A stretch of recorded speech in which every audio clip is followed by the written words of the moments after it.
Assembly Lok Sabha ఎన్నికల schedule వచ్చేయడంతోనే ఏపీలో political heat ఓ రేంజ్లో రాజుకుంది. ఇప్పటికే అభ్యర్థులను ప్రకటించిన సీఎం జగన్ బస్సు యాత్రతో జనంలోకి వెళ్లనున్నారు. అటు ప్రజాగళం సభలను మరిన్ని చోట్ల నిర్వహించేందుకు టీడీపీ రోడ్ మ్యాప్ సిద్ధం చేస్తోంది. పిఠాపురం నుంచి పోటీ చేస్తానన్న జనసేనాని వచ్చే వారం ఆ నియోజకవర్గానికి వెళ్లనున్నారు. వైనాట్ 175 అంటోన్న వైసీపీ ఇప్పటికే అభ్యర్థుల్ని ప్రకటించడంతో వారంతా ప్రచారంలో దూసుకుపోతున్నారు. 4 సిద్ధం సభలతో వైసీపీ శ్రేణుల్లో జోష్ నింపిన సీఎం జగన్ ఇకపై బస్సు యాత్రతో జిల్లాలను చుట్టేనున్నారు. మేమంతా సిద్ధం పేరుతో బస్సు యాత్రలో నిర్వహించాలని జగన్ నిర్ణయించారు. ఈ నెల 27 నుంచి బస్సు యాత్ర ప్రారంభం కానుంది. ఇడుపులపాయ నుంచి ఇచ్చాపురం వరకు 21 రోజుల పాటు బస్సు యాత్ర చేస్తారు. ప్రతిరోజు ఒక జిల్లాలో బస్సు యాత్ర నిర్వహించాలని నిర్ణయించారు సీఎం జగన్. తాడేపల్లి క్యాంప్ ఆఫీసులో వైసీపీ రీజనల్ కోఆర్డినేటర్తో సమావేశమై ఎన్నికల ప్రచారంపై చర్చించారు సీఎం జగన్. పోలింగ్కు ఇంకా 50 రోజులకు పైగా సమయం ఉండడంతో ప్రచారం చివరి రోజు వరకు జనంలోనే ఉండేలా ప్లాన్ చేస్తున్నారు. తొలి విడతలో బస్సు యాత్ర చేపడతారు.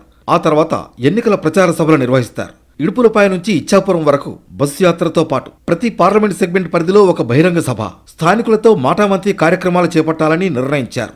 ఉదయం ఇంటరాక్షన్, మధ్యాహ్నం భారీ బహిరంగ సభ ఉంటాయి. స్థానికులతో మాటామంతితో వారి సలహాలు, సూచనలు తీసుకోనున్నారు. ప్రచారానికి తగిన సమయం ఉండడంతో అభ్యర్థులంతా సద్వినియోగం చేసుకోవాలని రీజనల్ కోఆర్డినేటర్ల సమావేశంలో సూచించారు సీఎం జగన్. అభ్యర్థులంతా ప్రతి సచివాలయాన్ని సందర్శించాలని, ప్రజల ఆశీర్వాదం తీసుకోవాలని ఆదేశించారు. 175 అసెంబ్లీ నియోజకవర్గాల్లో గెలిపే లక్ష్యంగా ముందుకు సాగాలని సూచించారు. పల్నాడు జిల్లాలో టీడీపీ, బీజేపీ, జనసేన కూటమి నిర్వహించిన ప్రజాగళం సభతో కూటమి నేతల్లోనూ జోష్ వచ్చింది. రాష్ట్ర వ్యాప్తంగా మరిన్ని ప్రజాగళం సభలు నిర్వహించాలని టీడీపీ అధ్యక్షుడు చంద్రబాబు నిర్ణయం తీసుకున్నారు. ప్రజాగళం పేరుతో ప్రజల్లోకి వెళ్లాలని చంద్రబాబు భావిస్తుండటంతో అందుకు తగ్గ రోడ్ మ్యాప్ ను సిద్ధం చేస్తోంది టీడీపీ. ప్రధాని మోడీ పాల్గొన్న సభకు పెట్టిన పేరుతో క్షేత్రస్థాయిలో ప్రచారానికి వెళ్లనున్నారు చంద్రబాబు.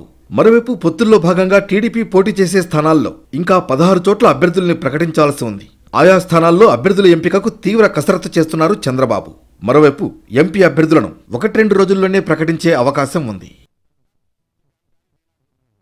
పిఠాపురం నుంచి అసెంబ్లీ ఎన్నికల బరిలోకి దిగుతారని ప్రకటించిన జనసేనాని పవన్ కళ్యాణ్ వచ్చే వారం ఆ నియోజకవర్గానికి వెళ్లనున్నారు. పొత్తులో భాగంగా కూటమి అభ్యర్థిగా బరిలోకి దిగనున్న పవన్ పిఠాపురం సెగ్మెంట్లో వచ్చే వారంలో కీలక నేతలు, కార్యకర్తలతో సమావేశమవుతారు. గ్రామాల వారీగా ప్రచారంపై స్థానిక నేతలకు దిశానిర్దేశం చేస్తారు. నియోజకవర్గంలో ఉన్న సమస్యలు, పెండింగ్ సమస్యలను అడిగి తెలుసుకుంటారు. ప్రచారంలో ఏ విషయాలను హైలైట్ చేయాలనే దానిపై నేతలతో చర్చిస్తారు. 27 నుంచి జగన్ బస్సు యాత్ర, త్వరలోనే చంద్రబాబు ప్రజాగళం సభలు, వచ్చే వారం పిఠాపురంలో పవన్ సమావేశాలతో ఏపీలో ఎన్నికల వేడి మరింతగా రాజుకోవడం ఖాయం.